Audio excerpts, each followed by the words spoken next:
دار رو که بهش میگیم عدد گویا که صورت و مخرجش اعداد صحیحن و مخرجش صفر نیست رو عدد گویا به عنوان عدد گویا میشناسیم. حالا این عدد گویامون باید یک علامت داشته باشه برای کسر که بهش میگیم تعیین علامت کسر. یعنی شما در نهایت یک علامت جلوی کسر باید داشته باشی و در خیلی موارد وقتی کسر من یک علامت داشته باشه و لازم باشه من از علامت کسرم استفاده کنم، معمولا این علامت رو برای صورت میذاریم نه برای مخرج. خب ببینیم چطوری تعیین علامتش کنیم. برای تعیین علامت یک علامت فقط باید وجود داشته باشه، اونم جلوی کسر. خب پس من چطوری استفادهش بکنم؟ الان اینجا من یه دونه علامت دارم اما توی صورته، فرق نمیکنه بچه‌ها. من مثل اینکه من مخرجم مثبت باشه چون علامت نداره و این خط کسر بینشون به معنی تقسیمه. پس در تقسیم ما گفتیم علامت ها مثل ضرب در همدیگه ضرب میشن، منفی در مثبت میشه منفی، علامت کسرم شد منفی. حالا 4/5 علامت کسرم شد. خب من بلافاصله میام این یکی رو انجام میدم برای اینکه ببینید ارتباطشون رو و اینکه اصلا هیچ تفاوتی با هم دیگه ندارن. خب ببینیم چرا. 4 من علامت نداره یعنی مثبته و خط کسر به معنی تقسیم، پس علامت ها در هم دیگه ضرب میشن، مثبت در منفی میشه منفی، خط کسرمو میذارم، 4/5 رو دیگه بدون علامت می نویسم. حالا شد کسرم باز منفی 4/5.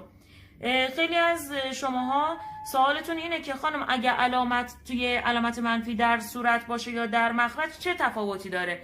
هیچ تفاوتی با هم دیگه ندارن چون در نهایت علامت کسر من منفیه و این علامت کسره که یا در صورت قرار میگیره یا در مخرج، بستگی داره به شرایطم که من کجاها احتیاجش دارم و چطوری استفادهش بکنم. و اما بریم سراغ مورد بعدی. اینجا من 2 تا علامت رو به صورت منفی دارم، باز فرق نمیکنه، من علامتام باید در همدیگه ضرب بشن، منفی در منفی میشه مثبت، خط کسرم و 4/5 یعنی من تعداد منفی هام 2 تا بود، زوج بود و شد مثبت کسر من. حالا اینجا رو نگاه بکنیم، اینجا من 3 تا علامت دارم، هم برای صورت هم برای مخرج هم جلوی کسرم.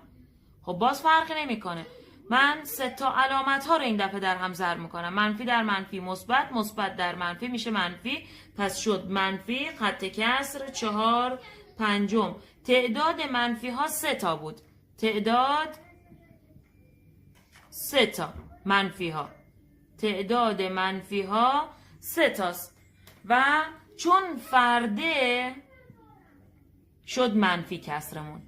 اینجا تعداد منفی ها یه دونه است، فرده، پس جواب میشه منفی کسرم. اینجا تعداد منفی ها 2 تاست، زوجه، پس کسر من شد مثبت. پس اینجا رو نگاه کنیم، اینجا یه دونه است، فرده، فرد که باشه میشه منفی، فرد باشه میشه منفی، فرد منفی، تعداد منفی ها اگه فرد باشه، تعداد منفی ها فرد باشه میشه منفی، تعداد منفی ها زوج باشه میشه مثبت. پس این نتیجه که گرفتیم خیلی به دردمون میخوره در کسرهایی که علامت زیاد دارن. لزومی نداره یکی یکی من برم ضربشون بکنم، میام تعداد منفی هاشون رو میشمارم، 1 2 3 4 5 فرده، 5 تا فرده. حالا که فرده پس جواب میشه منفی و 4/5 رو داریم. پس اگر برای تعیین علامت کسر کل علامت ها چه تو صورت چه توی مخرج چه جلوی کسر تعدادشون رو میشماریم، اگه تعدادشون زوج بود کسرم میشه مثبت و اگر تعداد منفی ها فرد بود کسرم میشه منفی. بچه ها حواسمون باشه مثبت ها رو اصلا نمیشماریم چون مثبت ها بی تاثیرن، در خیلی موارد اصلا مثبت رو حتی نمی نویسن، نوشتن یا ننوشتنش هیچ تأثیر روی جواب من نداره. پس من باید تعداد منفی ها رو فقط بشمارم.